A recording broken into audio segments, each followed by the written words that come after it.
Murphy, could you take the lead in telling us about Favor the Bold? So Flight of the Bold is the end of the siege arc in DS9. It's the Dominion has come in, they've overrun the station. Sisko and company are forced to abandon and do other stuff in pursuant to the goals of the war. And it's interesting to me. It's one of the episodes that I like. I mean, I like the whole arc of seeing how Kira functions under Dominion occupation and how the Cardassians sort of work with the Dominion and how they sort of get played. But you have to end this arc. So, I mean, we couldn't do a 6-episode arc in the middle of the series. So, like you suggested, I mean, watching Favor the Bold and the next one that we're going to do as well, Sacrifice of Angels, it's a neat way to end the second act of DS9.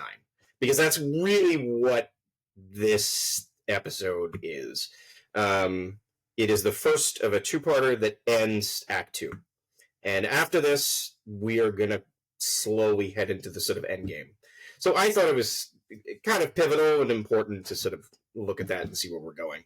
And it introduces characters that we haven't seen before. I don't think we've discussed Weyoun, and I don't think we've discussed Zial. We haven't discussed... Damar. That's right. So there's a significant plot points in here that they're looking at for the series as a whole. That's why I chose it. Megan. Yeah, I like this episode. I find it hard in my mind to separate Favor the Bold from Sacrifice of Angels. They really feel to me like it really does feel like a single episode. So kind of remembering what happened in which one I find a little challenging. But there was a lot that I really liked in it. I thought there was some amazing character work from Sisko. The dynamics between Odo and the female founder, really fascinating. Rom and Quark have some amazing moments. Morn gets a starring role, unspoken, of course, but critical, which I absolutely loved. So I thought there was a lot going on here, and then I will talk about it more in Sacrifice of Angels, but I thought it was such a bittersweet victory that they're all working towards. And so I thought it was, I really like the way all of these things came together. Yeah. For me, the story, I don't want to say it was troubling. It just didn't work. But what it did work for me was some of the things you guys alluded to and some of the relationships that I saw that we hadn't seen before. And I'm going to save Odo and the founder because I found that incredibly moving. But I want to talk about Quark and Damar because I don't know if you guys know, but I'm a recovering alcoholic, and Damar is clearly an alcoholic. But I spent a lot of time in bars crying to bartenders. And so I completely understood that. And the way Quark played him was perfect. And, I have to say over the series, I have really fallen in love with Quark. And this to me was as powerful Quarkisms as I have seen, because he was a bartender. He was playing Damar. He was utilizing his talents and skills to get some pretty important information. Now I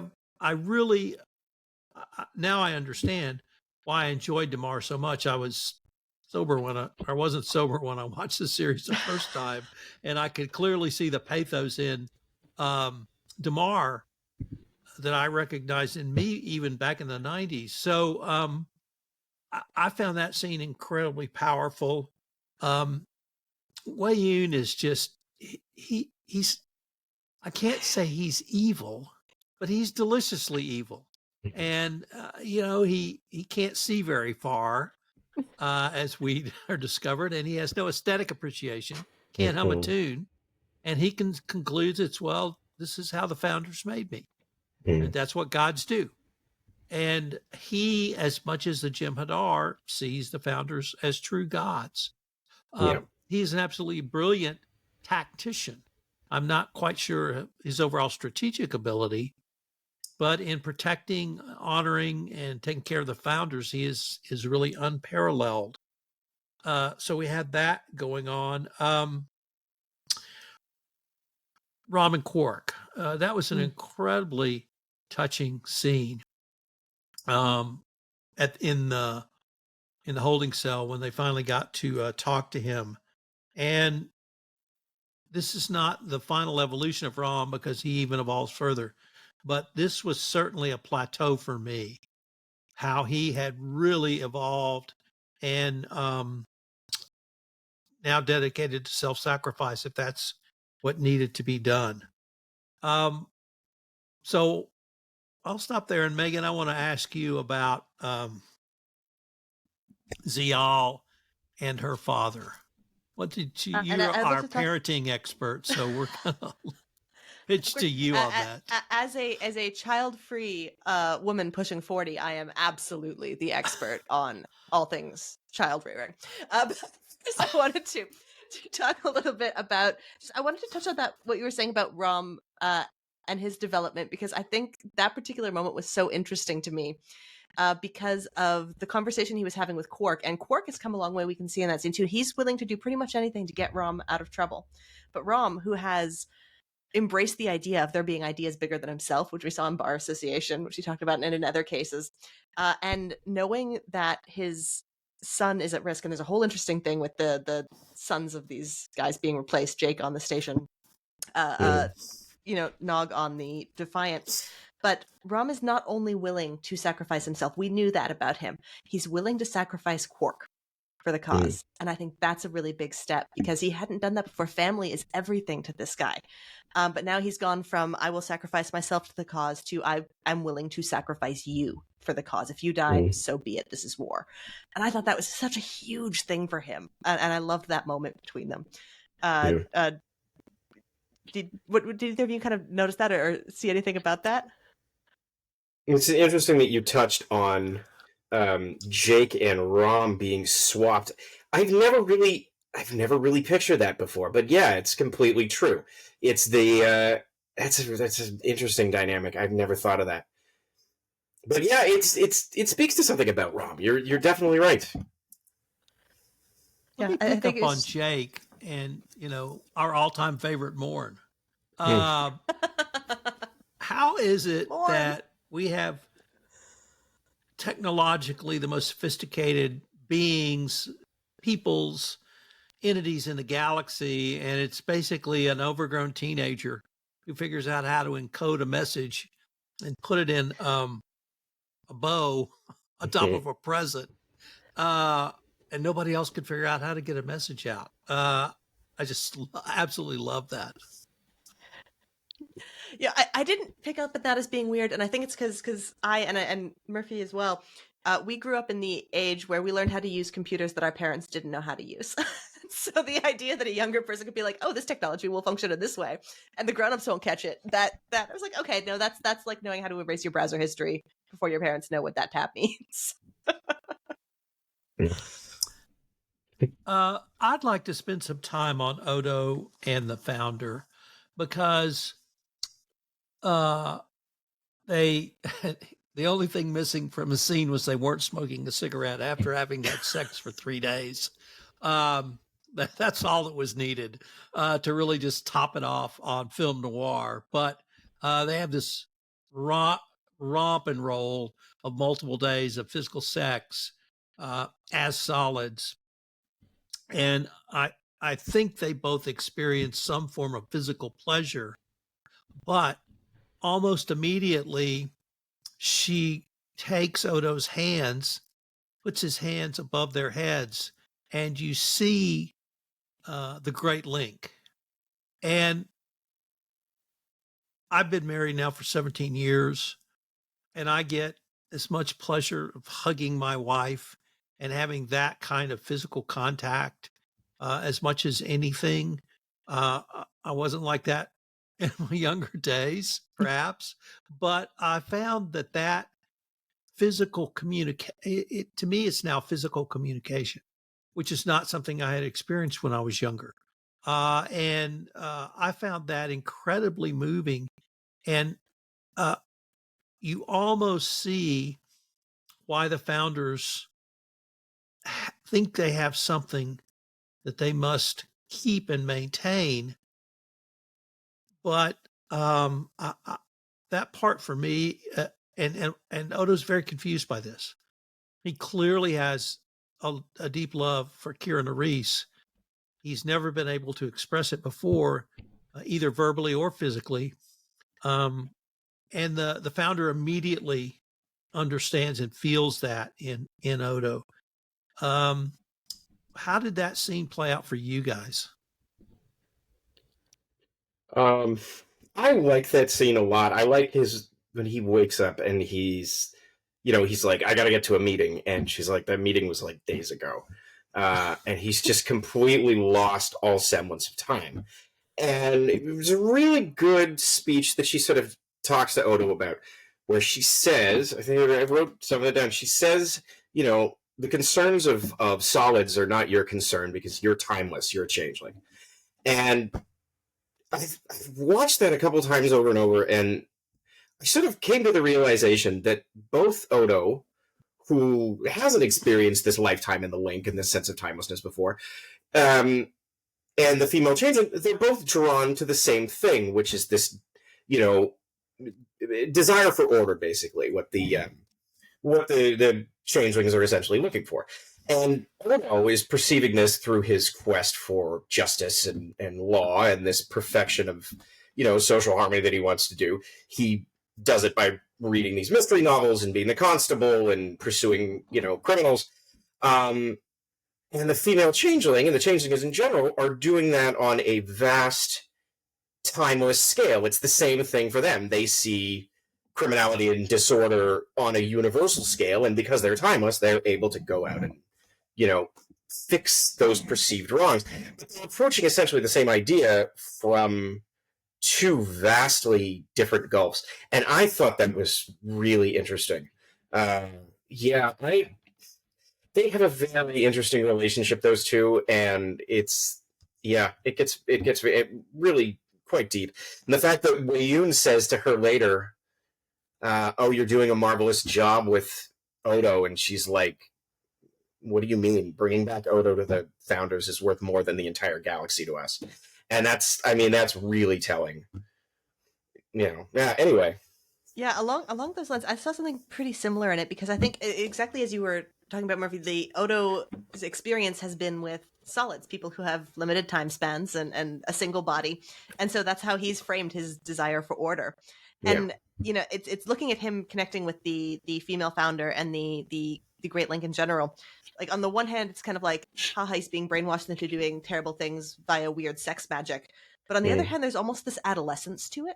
And he's almost reaching maturity in a way that he never had before. And I don't know if you guys remember the first time you fell in love as a teenager. Those are big feelings that you can't understand. They make you do dumb things. Yeah. Sometimes really bad or dangerous things. And that was really the impression that I got from Odo's whole kind of arc with the female founders, that he's so overwhelmed by this level of sensation and experience that he could never have imagined, that he does things he never would have done in sound mind. I thought it was very fascinating. Yeah, and imagine that first feeling of initially falling in love with someone, and that someone also represents the entire genesis of a culture that you've been pining for your entire life.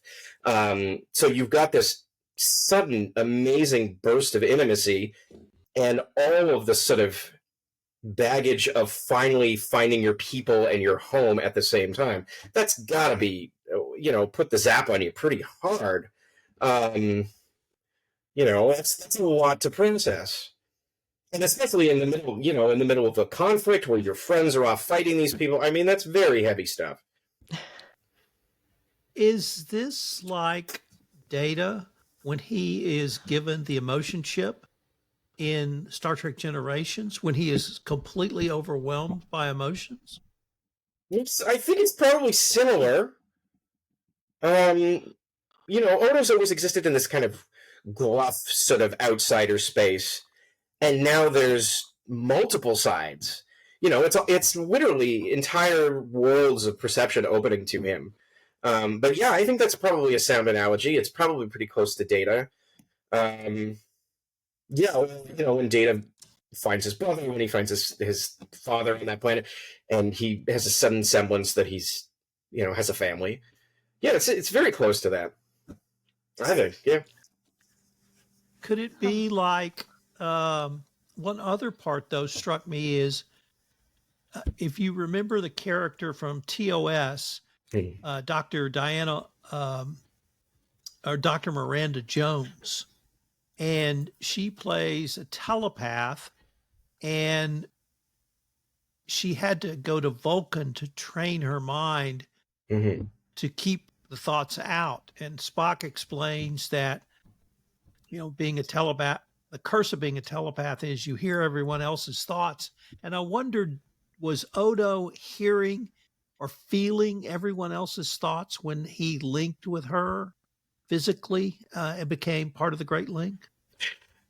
That's explained a little bit. It's explained a little bit, I think, in an earlier episode where Odo joins the Link, and then everybody's afraid, oh, well, he's going to give away all kinds of, plans or something. Or Kira says that to him. And then he says to, I think Kira's like, what were you doing linking with the shapeshifter when we were planning to take down the minefield or something like that? And then he's like, the Link doesn't work like that. It's not about sensing. I think he says something about, it's not about, reading each other's thoughts. It's about a sharing of idea and form and feeling. There's definitely some sort of telepathic consciousness going on within the Link, but it's much less linear than I think we would tend to perceive it as. He's still able to be an individual in the Link. Which is the drop becomes the ocean becomes the drop. But I think he still has his own sort of thoughts and feeling. Let me change the focus quite a bit to how do we assess Gul Dukat and his daughter Zial? Yeah. Who wants to you want to take that, Cuz? Oh, talk about a heartbreaking relationship, right? On both ends. This is an interesting moment for Dukat because he's been through so many iterations here. From dictator, he was rebel, he was warlord. Now he's kind of, think of the word, but he's involved in the takeover again. He's becoming an ally. He's at the precipice of regaining all of the control that he wants in his life. And he has this daughter now who I think he really does do genuinely love to the extent that someone with his personality can. But is that love, is it because she is a reflection of himself? Is she supposed to fill the role that the other people who have disappointed them with their love have not been able to fill? I think there's a lot going on there. And it's I think quite heartbreaking to see how their relationship goes. The affection is genuine on both sides, but these two people have so many conflicting motivations and feelings about each other that even though that emotion is pure, there's almost no hope of a good resolution here. I think go ahead. Yeah, finish your thought. No, sorry. No, I was just going to repeat. You go ahead. No, he did leave her on a prison planet for 18 years before coming to rescue her. He almost killed her as opposed to rescuing her. If Nerys hadn't been there, he would have shot her. I think, and when he brought her back to Cardassia, he was stripped of all his titles. His family left him. He essentially chose a form of exile in order to be with Tor Zial. Like, he obviously cares for her. And I think he probably, we never see her mother, but her mother's name is Torna Prem. And, she dies in that breed camp or whatever. But I think he probably deeply loved her as well.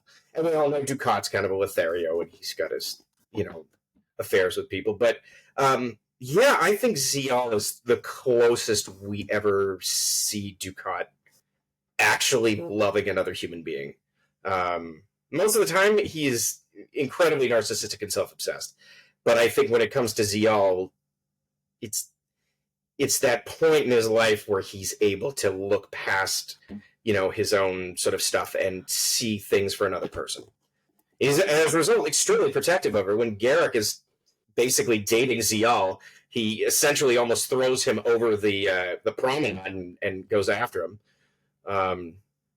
That's a whole other kettle of fish with the two of them. I think though that with the relationship, the affection on both sides is real, but I think from Ducat's standpoint, he doesn't love Ziel because she's Ziel. He loves his daughter because he has a daughter. Yeah, that's a good point. And he loves the idea of her, and it wouldn't matter what her personality was. It wouldn't matter what she did.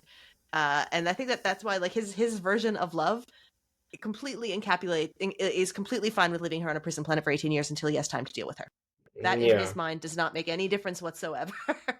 I think that, it's a very narcissistic form. He's still very proud of her, though. I mean, he holds her in extremely high regard. Why else would he have given, Wei Yun that sort of print that she was doing on, on Cardassia, the painting that wins a prize, and he gives it to someone that he works with because he's proud of her accomplishments. Could he tolerate to have a child he was not proud of? So that's an interesting idea. Yeah.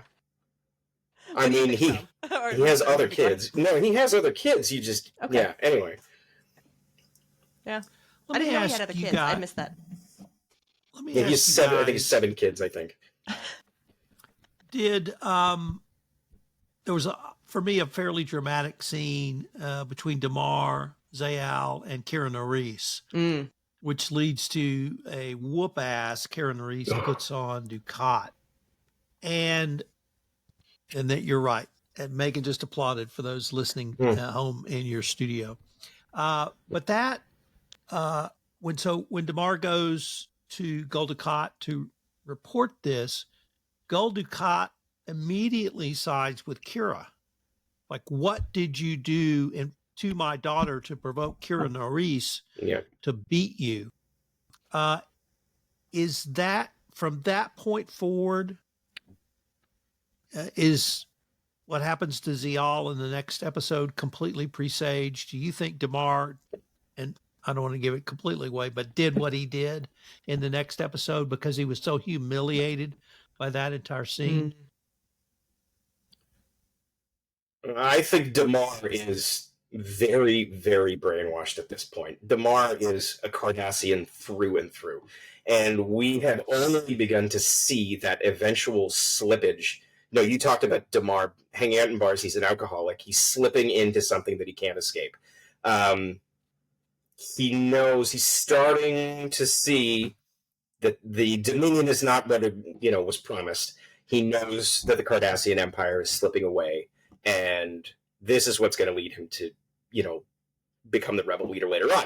But he has to sort of, he can't get past this Cardassian fascist ideal. It doesn't matter if you're a daughter or you're someone's parent or whatever. If you're a traitor to the state in any way, you deserve to die. I mean, that's part and parcel of being a Cardassian.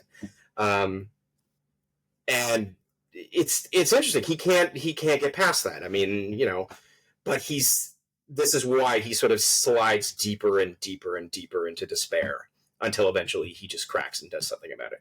But yeah, he hasn't broken through that condition again, I don't think. And he also despises Kira Nerys with a flaming intensity, as much as Dukat loves to dote on Kira. It's very funny towards the end of the series to see where the two of them end up. Oh, and I love that Kira Nerys is just equally disgusted by both of them. Just like, oh, Cardassians. Oh my god. Yeah, on the one hand, because Damar is kind of a thuggish jerk, and Dukat is just always weirdly hitting on her in strange ways. Yeah, very odd. What's that episode where he calls her up in the middle of the night to wish her mother a happy, Kira's mom a happy birthday, and then insinuates that oh yeah, I knew her really well. We used to sleep together all the time. And you're like, what are you doing? Very bizarre. Dukat is a very strange character. Just one of the episodes that I chose in the future where is a really good continuation of these two episodes in regards to Dukat. So yeah, we'll have to talk about it more. Well, why don't we give final thoughts on this episode? And let me start off because you guys have turned me around. I love when we do not that I get the episode, but I get a lot more of it. And what I see from you all's description is this really lays the foundation for not simply the end of the arc, which we'll talk about next in Sacrifice of Angels, but it lays the foundation, as you said, Murphy. This really ends or plateaus a level of Deep Space Nine, and we're really to end game. Yeah. Particularly with the next episode, and I see that more clearly now because of what you guys talked about. So thank you, Megan. I think just a quick note on something we didn't really get into with this episode because there was so much interesting character stuff happening. But on the Defiant and the assembly of the last of the Starfleet, of the Starfleet, getting ready to kind of make a final stand and return to DS9. I think there were a lot of really dramatic moments there too, and Sisko had a particularly good speech talking to Starfleet, kind of rallying those ships and getting everything together and laying the groundwork for what was to come. So I think that was just another great point, and it's again, I think it is one episode that had to be broken into two for network rules, but I liked it, I really did, and I think we were saying in the pre-show, I wish we'd kind of done the whole siege arc because I think it's really interesting, and maybe in the future, maybe next winter, we can do the siege arc. Murphy, you want to wrap us up? Yeah. I mean, for all these reasons, it's good as let's say, like Cuz said, it's a two-parter broken into two. Again, the second one is pretty actiony, but same way of the Warrior. One of the things I want to talk about in this one is we were saying when Sisko was talking to those admirals and he's trying to convince them of his plan. And one of the admirals, he says, "Oh, you've left Earth a very tempting target." And again, this is the problem with Starfleet. Starfleet being extremely Earth-centric thinking when you're fighting in a war with other allies in other places. This admiral, he doesn't realize, that the bridge is the wormhole and you have to hold that in DS9. It's this attitude of sort of paranoia about the bombings from before, and now, like, it almost seems like the Federation viewpoint is getting smaller and smaller. And the attitude of staff is going to completely change. The dynamic of Starfleet is going to change after this battle and the subsequent battles to come, because all of those diplomat and science and academic explorers that joined Starfleet are gone, and they've all been replaced by cadets and lieutenants who've been molded by the war. So Starfleet is going to become a much more militaristic organization than it was in previous to this. And I think that's a really interesting thing that doesn't get talked about a lot. But the dynamic of Earth culture and Federation culture is greatly affected by this. And it starts with this episode, really, with this massive, task force. We start seeing these bigger and bigger fleets as we go on. So it's just something to think about in terms of Trek. Yeah. No, I think it's an important one, and as well as the next one. Yeah. Well, for any listeners who didn't hear the 33 times I said this previously, join us again next week when we take up the Sacrifice of Angels. Till then, guys,